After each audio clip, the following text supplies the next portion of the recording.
I'm your host, JD Denham, and my buddy sitting right next to me, Justin Wenzel. Welcome, Yo, buddy. yo. Welcome back. Here we Back in go. the studio. It's better. Yeah. Last week was on the internet, but we don't miss a beat, man. Honestly, though, I think we were both sick too. Yeah, I mean, I'm not sick. I'm still, this dang thing just keeps sitting in my throat, but My voice was shot. indeed it was. But I think that show actually was still really some of the stuff that was talked about was important. Yeah, man. And we were coming out of the holidays, and obviously there were some topics that got thrown around. It's funny because I was putting together a story post today, and I was trying to keep it in 1 minute. And even when I trimmed it down and tried to edit it, it didn't It's the fit worst, into dude. 1 minute. Right. Yeah, but and it's the worst. I need those 3 seconds. Yeah, yeah. The last 3 seconds were like the most impactful, but I couldn't like I literally. But anyways, so I figured instead of trying to post it in a storyline, we could talk about this tonight. So, um, the month of December is always it's always like a reflection month for most people of the Yep. year, Yep. right? And I think a lot of people look at the highlight reel, and something that I've been weighing really heavily in, and as I get older, and I'm sure you can relate, is wasting time. Yeah. And when I look back and I audit out my year, and this year has been probably in terms of like time management and how I handled myself, conducted myself, and things like this, it was my easily my best year in terms of how I made use of my time and the decisions that I made in that time. But there were a lot of things personally, and I'm speaking from a personal stance here because um it's all I can really talk about from this year. But the biggest thing is that like decision making and fear, the two things that were what made this year for me. And I don't know, and I know for you too, like, you took some risks. You've done Yeah. quite a bit that have paid off really well. Yeah. But I think for the listeners listening to this right now, which I would imagine are mostly grown men, and I'm not trying to like isolate out anybody or We take love out you, anybody ladies. that's not ladies. If you're listening to this, we love you too. But I assume are grown men and working. So I've been working with Tony Blauer a lot this year. Obviously he came on as a client in JWX, Mhm. and for those of you who don't know who Tony is by far the most famous man in self-defense, and but what he's very well known for as well is fear management. Mhm. And he spoke at one of my events a couple years back, or maybe not even that long ago. Maybe it was like a year and a half ago. And he did his piece on fear. Mhm.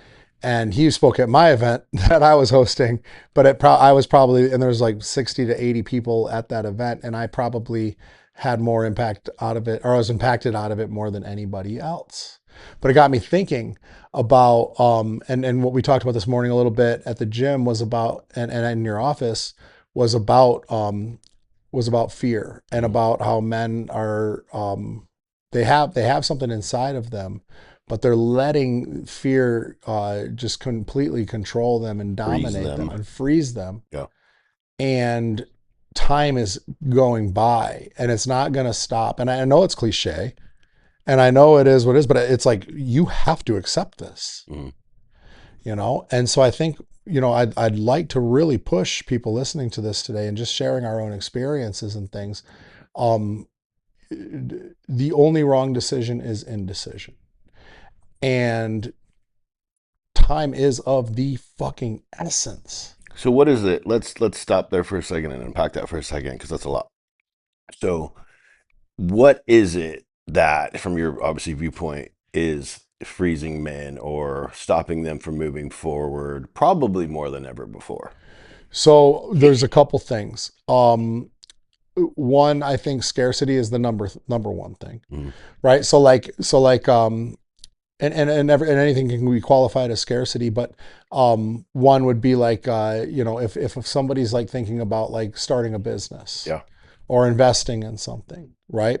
Um, and they have some money to invest, or they have access to some sort of resource, that they're afraid that they're going to lose that, Sure. right? And so they don't actually they look at all of the what ifs, right? And it's mostly what if it doesn't, right? And they Yeah. don't ever really consider what if it Talking does. themselves out of it. Right, right. They have this like trauma response of like things that haven't worked out in the past that cause them to go full blown possum when they start to consider what possibilities are already out there. So let's stop there for a second. So the what ifs, sure. Everybody what ifs. Well, what if this happens? What if I run out of money? What if my business fails? What if, what if, what if, what if? We've talked about that. Where does that form? Do you think it's cultivated in our schooling system? Do you think it's cultivated as we're like, are we products of the products? Meaning we're all, most of us go to a public school, you know, whatever, and we're taught this. You need to get out of school. You need to go to college. You need to get a job. And that's taught to most people, and that's what most people follow. Mm-hmm. It doesn't yield critical thinking. It doesn't, you know, it yields. That's all I had in my head. You know, my mentor that I've talked about before that lit the entrepreneurial spirit, that conversation happened at the right time. In my opinion, that was God working, you know, because I was ready. I'd grown in many, many areas and I was ready to take that. But I would say I'm a product of the product, meaning you get out of school. I didn't go to college because I hated school, but like you get out of college, you find a job. You know what I mean? So that fear of owning a business, it's pretty heavy. You know, we've talked, so I know you're part of the story. You kind of had more of an entrepreneur type spirit. You said your dad, I think, was like that to a degree. Mm-hmm. So you had some of that stuff. But anyways, let's elaborate on that a little bit. So you say a lot of people get stuck on the what ifs. So with what I just said, is it cultivated back when we're young, or where does that what if come into our head? Where does the fear So burn? yeah, so 100%. So you know the story of the man who ran the first 4 minute mile. No. Okay. Let's talk about So the first man to run the 4 minute mile, a lot of people tried, and everybody failed, and they deemed it as impossible. it. Yeah. To run a 4 minute mile is impossible until one guy did it, Right.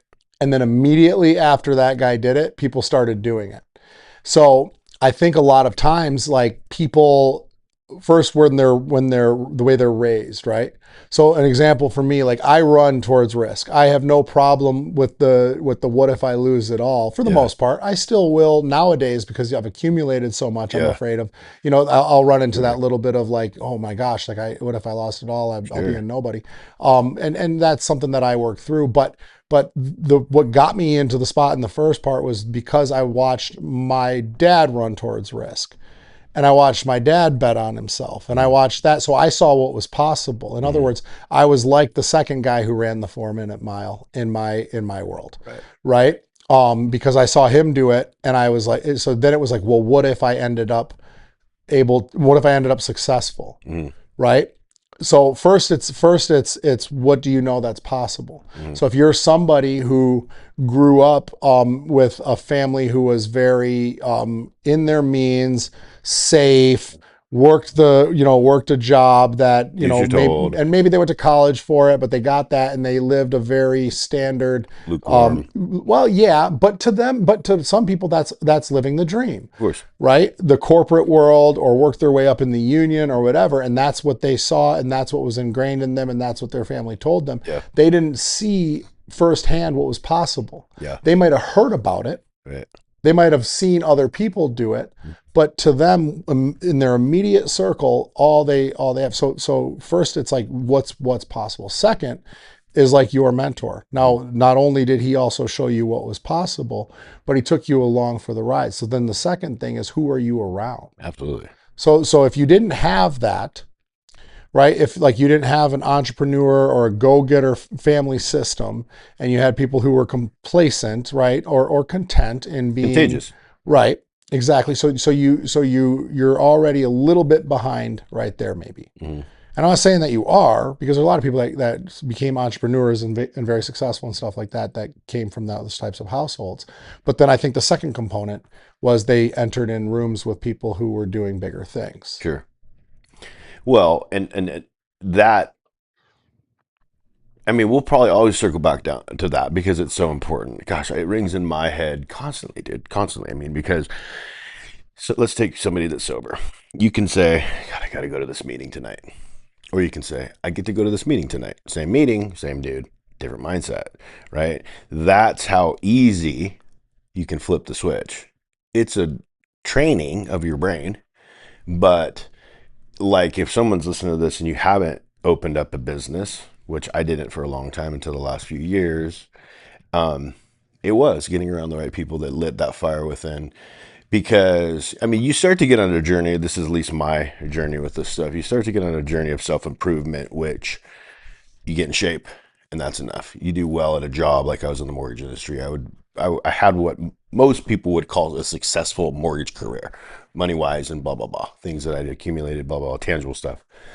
But that powerful mindset, it's not enough. Not tangible stuff. Tangible stuff's great, but like it's not enough. We have to evolve. We have to continue to get better. We have to continue to get better. That's the mindset of that. And my experience with it, when you continue to elevate and you continue to elevate and you continue to elevate, and it's just about you. It's not about anybody here. There's not a competition. It's a competition with you yesterday, but you continue to elevate.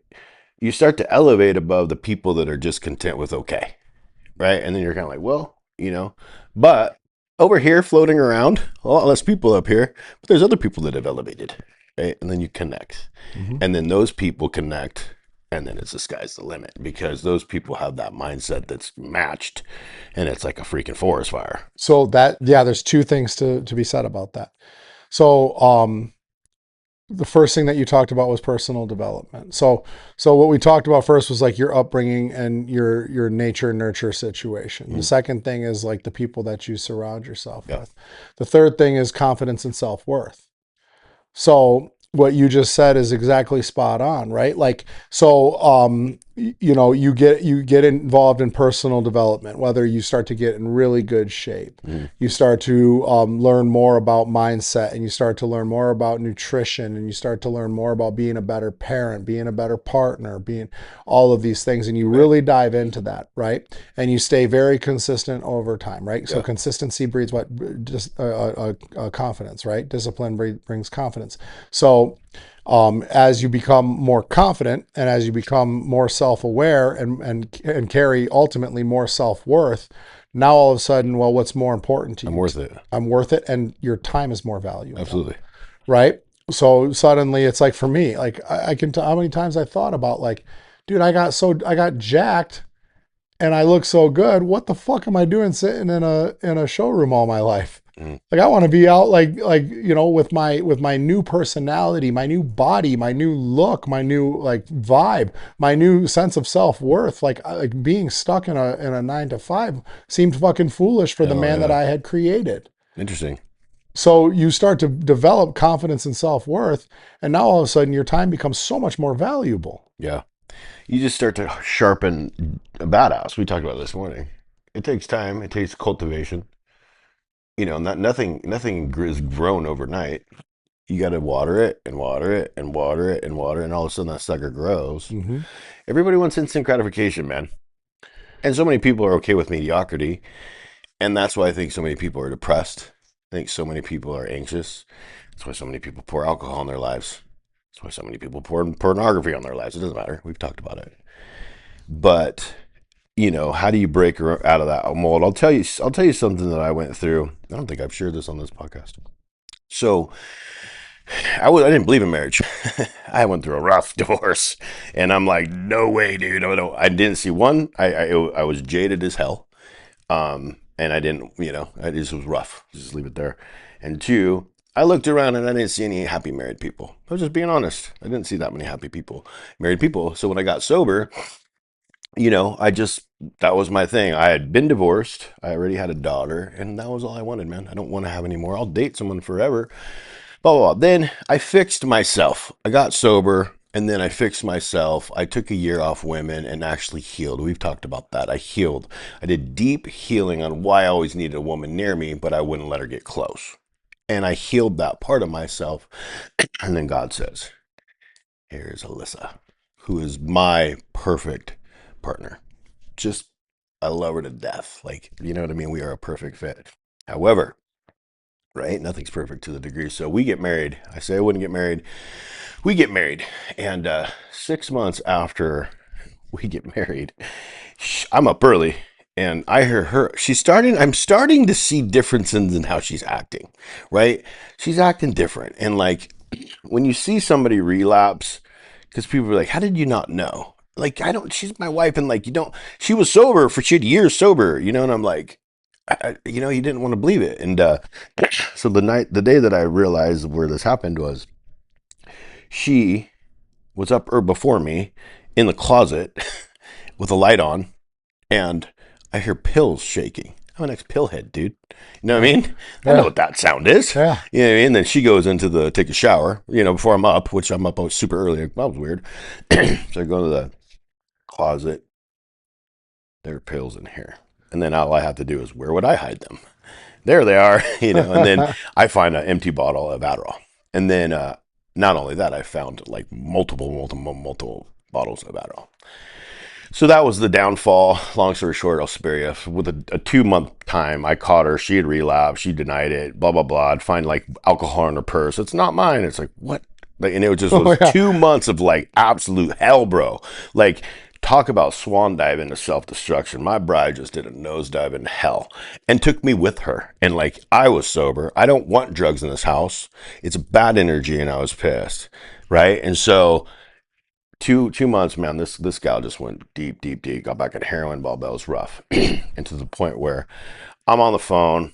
I get her into rehab. It's just chaos. I remember the day. Now I'm married, so this is my bride. That her family didn't have to pay for it. I took care of everything.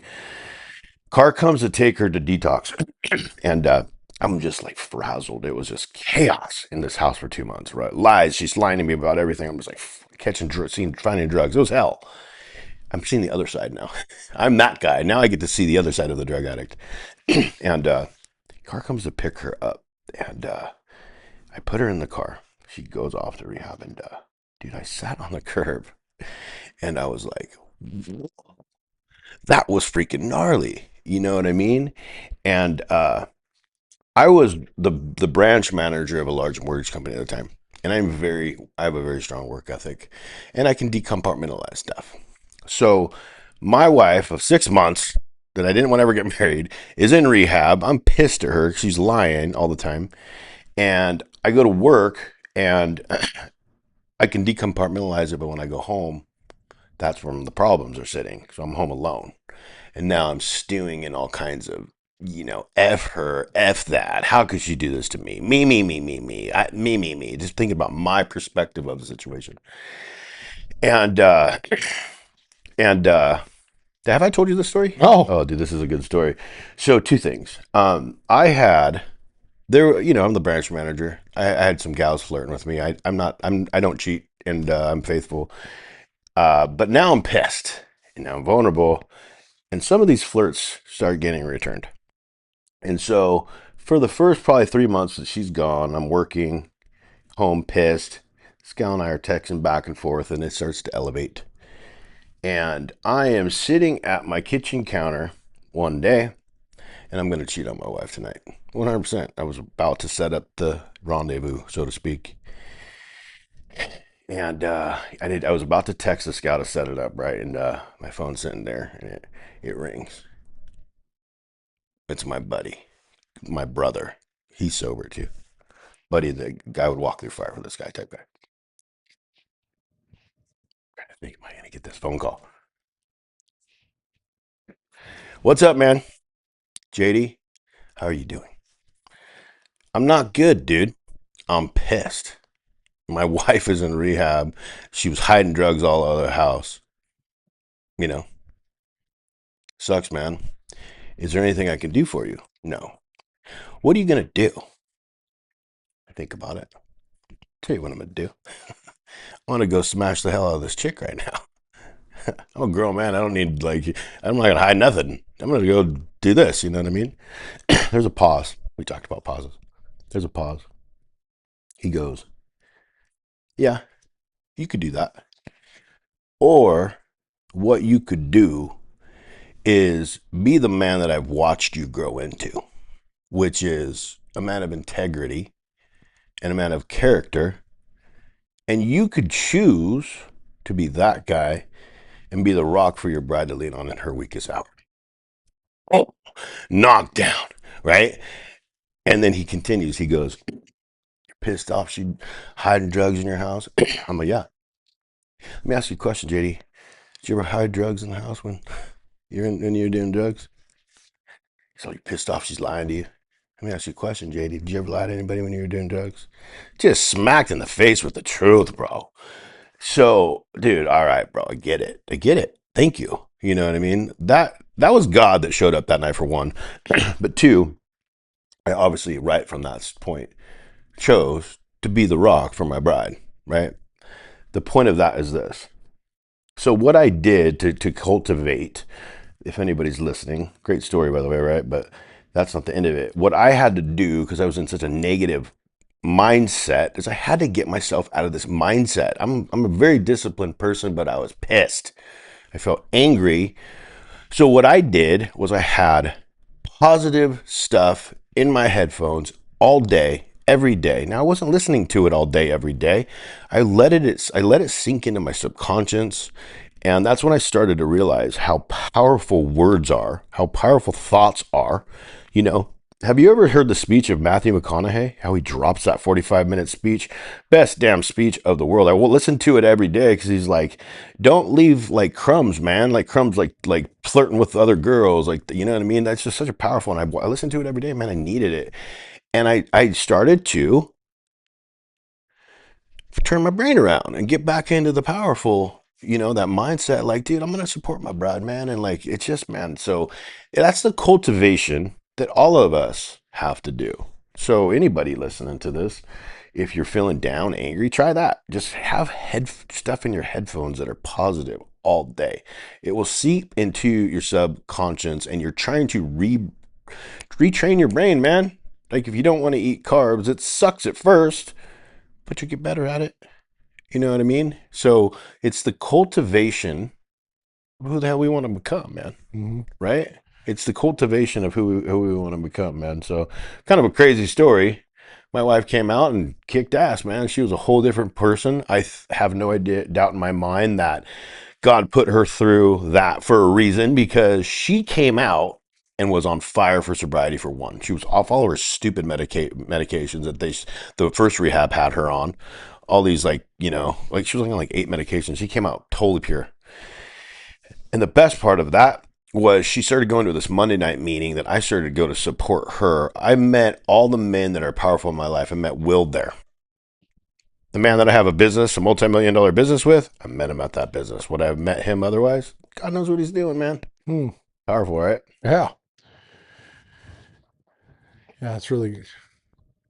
First of all, thanks for sharing that. I have not heard that story before, and That's true, um, man. It was a powerful, powerful thing, but like it's the discipline that we have to constantly put into our life. You think that you're not going to go through some shit, right? You think I'm yep. not going to go through some shit, but it's the cultivating of the warrior that we spoke of this morning. That's why I have Warrior Maker as the name of my company, because inside of every man is a freaking badass dude. And for whatever reason, men have let that go dormant, man. I did. I mean, I succumbed to heroin addiction, man, but I also rose above it. I looked my demons in the face and I kicked them in the teeth, dude. I got to do it every day. I don't have to go to like 2 meetings in every day like I used to, but I still cultivate the man that I want to become. I still choose timing to only give my time with men that are going somewhere Yeah. and who make me better and have conversations that make me think, Right. right? You know what I mean? Because if you're if you're not having these types of conversations and you're okay with mediocrity and you're okay with just being okay and getting by, I'm not knocking that. If you choose to do that, that's cool for you. I just want more than that. Right. I want liberation. I find liberation in regards to continuing to seek growth. Mm-hmm. I want to talk a little bit about the time management stuff, though. You didn't tap on that. So let's tap on that, because that's in sales. My experience with training a lot of salesmen in my day, which you do too, and we love sales. Mm-hmm. What separates a top salesman from So like a pretty good salesman, in my opinion, I'll answer that for you, is So time management. in terms of time management, right? So first of all is process, right? So Sure. so knowing, if I were to take like a great salesman and you were to watch like how he operates from the minute he shakes somebody's hand as an introduction to everything that he does after the fact is all process, right? Methodical. Yep. Yep. There's a reason for everything that they do. I think that the having that process and knowing exactly what you're doing is going to allow you more time to make a friend and more time to develop trust with that person. Mm, Because if you go into something, anything, without preparation and right, like failing to prepare is preparing to fail. sure. So you go into something and you don't have like SOPs in order. You don't have like right, and you're just wandering aimlessly through a sales process or through anything that you do. But we're talking about sales right now. You're setting yourself up for a really hard time, right? So that's the first thing. The second thing is reaction and response, in my opinion, right? So like knowing, having enough swings under your belt to know like um, what types of personalities you're dealing with, how you're supposed to respond to certain types of objections and body language and the way that people communicate their needs and wants. Mm. Um, Reading personalities. Right, right, exactly. So, and that's going to happen a lot during like your discovery, building rapport and stuff like that, Yeah. right? So that again, having first of all an organized process, right? If I were to watch like the perfect salesperson, like on a car at a car dealership, right? They come in, they go out on the lot, they see somebody snooping around a car. Okay, Mm. well, the shitty car salesman would be like, oh yeah, let me grab the keys for that and take them out and whatever, because it's and some people will argue with me on this, but I would totally disagree. I would rather say absolutely, is this the exact style or is this something similar that you're looking for? Why don't you Like come befriend inside? them. Well, yeah, but what I would do is definitely I would like, if I were to design the perfect car salesman, and I've designed hundreds upon hundreds of perfect car salesmen. Okay, I would introduce myself on the lot, bring them in, and sit them down. In which case, at that point, I would get the information that I need, Mm. right? Figure out exactly what they're looking for, and then I would bring the vehicle up to them, right? So just having that process of knowing like meet and greet, knowing how to sit somebody down, knowing how to gather information, offer them pop water coffee. That's what we used to say, but from Michigan they call it Love. pop soda water coffee, and be able to like kind of give them a what I would call a base statement. Right, talking about the company, talking about the ownership, letting people know. So again, and I'm just kind of diving into this just because I know how to. I've trained so many Yeah. people in automotive sales. It's absolutely It's important. retarded. But that whole process all the way through, the way that they walk around a vehicle, the way that they take them on a test drive, they know exactly the roads that they're going to take them on. When they get back, they know how to trial close, they know how to sit them back down, get numbers, appraise a trade, so on and so forth. Hmm. Okay, so having that process allows, and knowing that process all the way down to the route of the test drive, allows a person more time to, and this applies to everything, by the way, just so you understand, because when you have a standard operating process or a standard operating procedure, like this is how your life should work, Hmm. right? So when we talk about time management, if you know that you have your routine in the morning, exactly the way you do things, you follow that routine all the time, you allow yourself far more time to build relationships with people, to grow personally, Absolutely. right? To build confidence, right? Because for the case of the salesman, it's very easy to get sidetracked. It's very easy to try to have an ego involved or try to look cool to the person, because every salesperson wants somebody to like them. We can have this conversation later, but to make it about yourself, it's very easy to get sidetracked and lose the sale very, very quickly. Just like it's very easy to get distracted and lose yourself in all of your growth and all of your the progress that you make just by falling off of your routine, your Yeah. process, the way that you do Absolutely. things. Oh man. right? So it's all very relevant to, or relative to the topic. So, So, so I think first of all, like just knowing your process, knowing it entirely, right? And again, because that's going to develop more time to actually connect. hmm, Okay. Um, Care. I think, actually giving a fuck about the outcome, yeah. actually knowing that what you're doing is to benefit the person, right? Whether you are the type of person that sells people what they want and gives them what they need, Hmm. or meets all of the, you know what I mean? It's just a matter of care. Are Yeah. you doing what they want? Or are you doing it because that's what you want? Trying to put money in your pocket. Yep. And again, this applies to life as You sell well. different when you do it like that.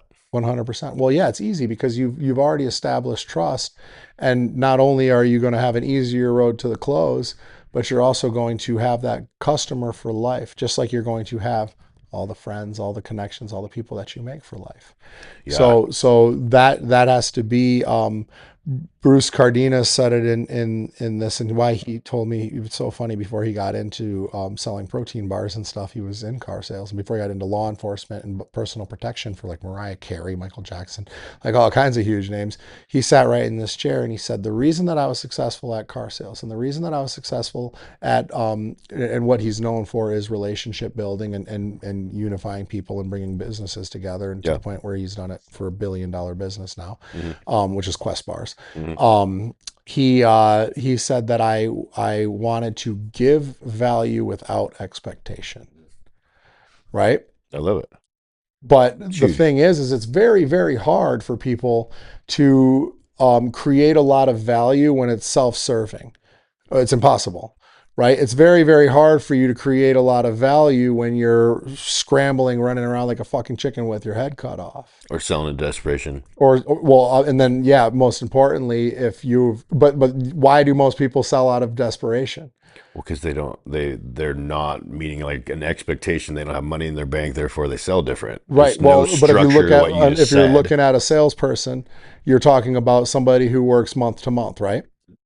So why would they sell out of desperation? Well, because it's the 24th of the month. What did Sure. they ran out of time, Sure. Yeah. right? It's Totally. 100%. You ever look at a salesperson that's running into a hard time with their month, or a hard time running into desperation? It's because they got a fat paycheck earlier on in the month and they fucking slept through the first 2 weeks. Yep. Third week comes in and now all of a sudden they have to grind. Otherwise, they got to pay back their draw, and they have to, Except the top salesman, and why? because they Because have everything that we just talked about. exactly. So why are the top people always at the top? Because they're the best salesmen? No. No. I mean, they're As a matter good, of fact, most but of the their top structure, salespeople aren't that savvy. They're not that, they're structured. they're structured. That's it. I mean, it's really it. Why are the same people when I'm running a mortgage company and the same people in my office always seeing if I can front them, give them a check to front because they didn't close any loans? Mm-hmm. Why is it the same people? Well, you came in late, you're leaving early, and you know what I mean? Mm-hmm. You have no structure to your day.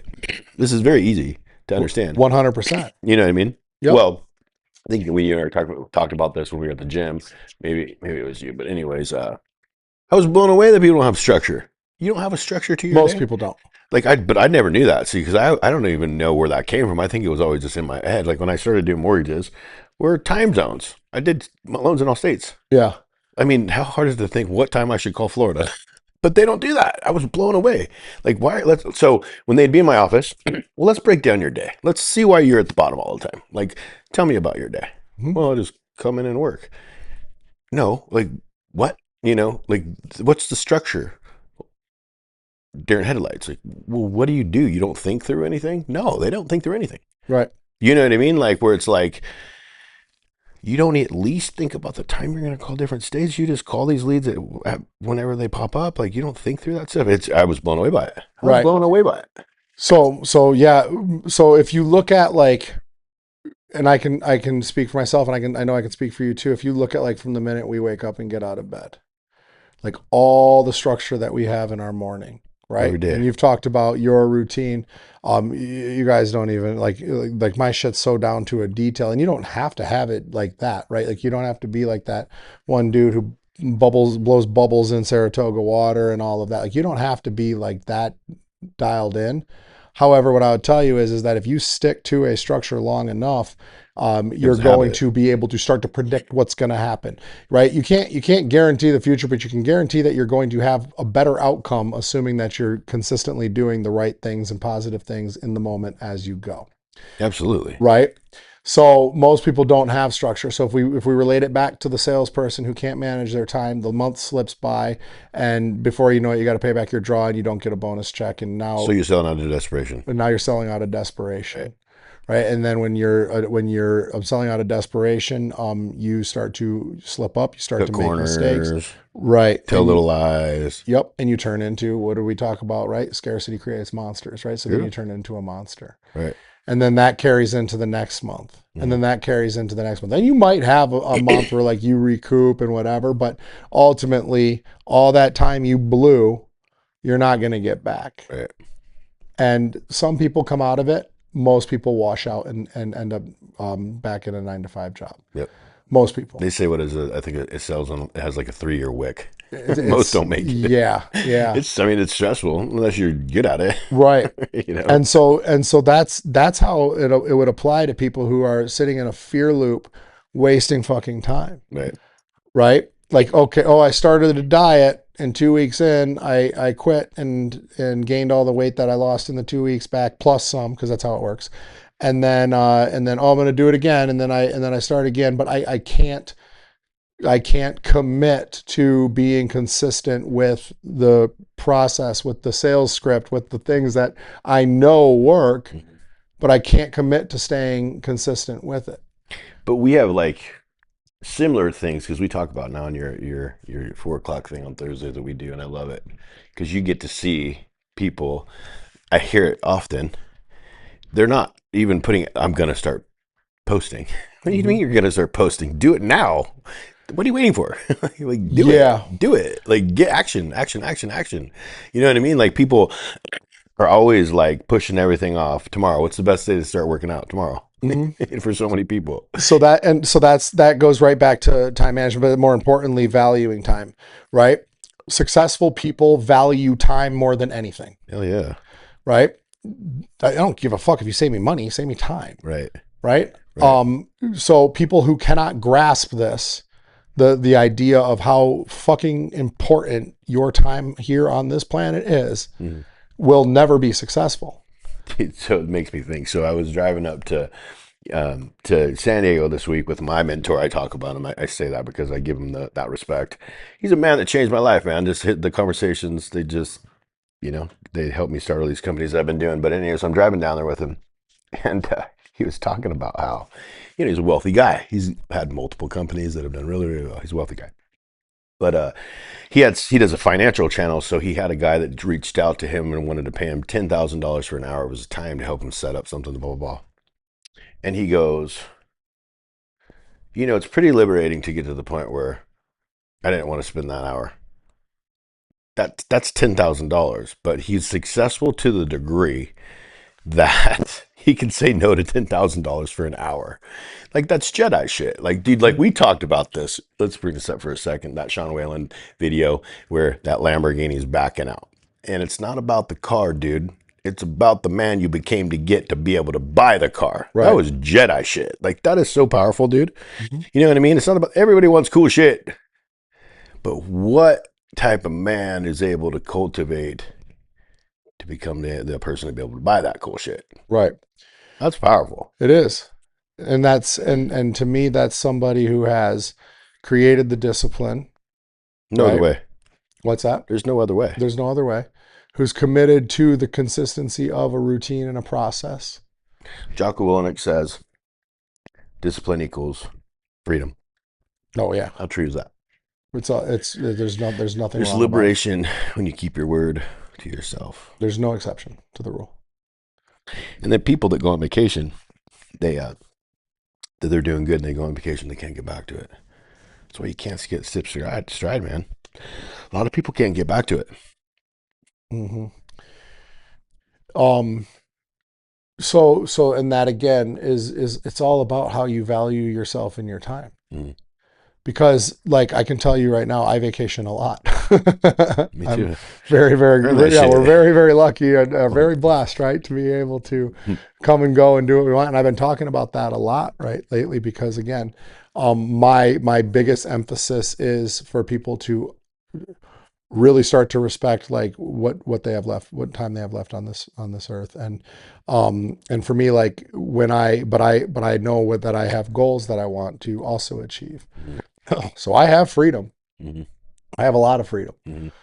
Um, it's But it's pretty nice. earned. Oh yeah, it's But it's earned, been earned. but it's pretty nice. I have a lot of Hours and hours freedom. and hours of discipline. Yeah. And you'll like, look, I make a lot of money. Cool. But you'll never hear me flex on what I make. Yeah. Right? I do pretty good. Right. But you won't ever hear that. But guess what you will hear me flex on? When I can jump on a jet whenever I want. Yeah. And private, no. No, and I'm not talking about that. I'm talking I can fly wherever I want. I can go wherever I want. I can do whatever I want. I don't answer to a goddamn person, except myself. And I It's can, liberation, baby. yep.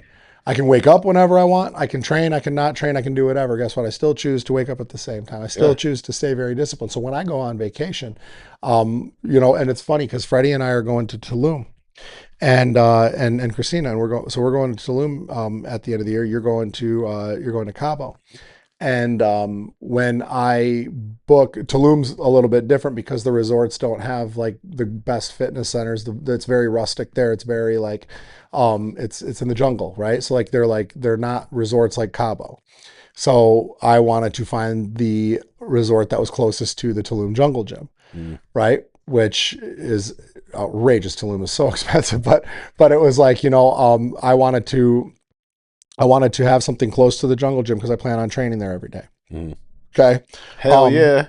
Yeah. My wife knows there better be a gym near, or Oh in that yeah. hotel, or if there's an Airbnb that we're staying at, there better be a gym. Yep. One reason I don't care for all inclusive is because the food sucks. Sucks. Right. So I'm going to make sure to check the menu and stuff like that. When I come back from vacation, and you guys can mark my fucking words right now, I will come back from Tulum for however long we decide to stay, because we can stay as long as we I want know where you're because going I with have this. I know freedom where of you're time. going with this. I'll Yeah, be there with you, yeah. bro. I will be back. Yeah, I will right. be back leaner, in better shape, with less inflammation, feeling better than I ever have, just with a Right. nice fucking tan. And I stay tan year round. But I'll but call. because I'll call I'm you on that. yeah, but because I found the formula Right. that allows me to live a life completely free and financially free, and have the freedom of time, the freedom of travel, and the freedom to do what I want, see who I want, when Hell I yeah. want, and whatever. But because I followed, I committed to that discipline, I committed to that consistency. Mhm. So anybody that's watching this and is wondering, like, fuck, my life is slipping by. And if you're not where you are, you need to think to yourself, fuck, my life is slipping by, because it is, and it's only going to go faster. And you're only going to sit in your fucking shit, and you're not going to amount to anything as you sit in fear, scarcity, and not realizing what was out there. You need to be the guy that saw the guy run the 4 minute mile and then go and attack the 4 It's minute mile, knowing possible. that it's fucking possible. That's all you need. It's exactly it. Is it possible? Absolutely. That's it. Simple as And possible. Let's do it. Let's go. and I think why this show is so impactful to people that we've heard the feedback from is because you got to realize that JD and I are no different than you. And I've talked about this numerous times. There is nothing. I am not a special person. I'm not more talented. There's nothing about it, and I know you're not either. But guess what? We committed to a process. Yeah. We stayed consistent. We did the same thing over and over again that you fuckers refused to do, and that's your fault. True that. Well, and we still do. So Well, yeah. I walked into sober living. I got sober. Oh, I kicked heroin at my dad's house. There was no like detox. I kicked heroin at my dad's house. Found a sober living. Got on the horn. This is Craigslist times. It's almost 15 years ago, right? Found a sober living. They said, "Come on down, man. You need to have a job in a week, and got to go to these meetings." Blah blah blah. I walked into sober living with a laundry basket of some finely cleaned clothes. That was my life. That was my life. That was what my life was reduced to. That was my tangible assets. I walked in there, and this was the trigger that started this whole thing. I didn't want to ever frickin' be broke again. Mm. I said, I will never frickin' be broke again, and I will work my ass off. And I did, bro. When it was even in the mortgage industry, I fucking outworked everybody, dude. I was there before them, and I stayed late. And when if I just had $10,000, I'd be stoked. And I got $10,000. If I just had $20,000, I'd be stoked. And then just kept pushing the line, dude. And like, I never stopped letting people. I never took my foot off the gas. I wasn't the guy that had a big month and stopped. No, dude, I doubled down. And I also drove home every day. How can I get better? Because I wanted to be better for me. How can I get better? So that carries on into what we do now. How can I get better? Now, I say this because I love it, and I say it, you'll hear me say it a million times. I love this. You want to get in the rooms with the right men? Have a damn good knock. Why am I sitting with you, bro? You had a big fitness channel. I had a damn good knock, man. I separated myself from the pack by standing out. So stand out. Whatever that means to you. I'm going to tell you how that is. It's different for everybody, right? We talked about it in your call. That's all I got. What's up, my friends? That's how I cultivate me. It's conscious, it's thought through, it sticks in your head. And when you see me on my channel, you know that's me, right? What's your, that's all I got. Figure it out. And like now my passion, and I know your shared passion, is to light fires in the hearts of men to be better, dude. If you have had an idea in your head of a business, that's God putting in your head, and you're choosing not to follow that. So you probably feel like shit. You probably feel anxious. You probably feel discontent because God's saying do it and you don't do it. Yeah, you might fall on your ass, but you might not. You might be successful. That's exactly it. I love it, bro. Yeah, you was just kidding. That was good shit, bro. I always enjoy it.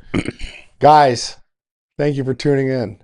We could go forever, but we're gonna. That's how we talk, bro. We're driving down the street talking like pile this. a few of these episodes together before we're gone traveling and separate.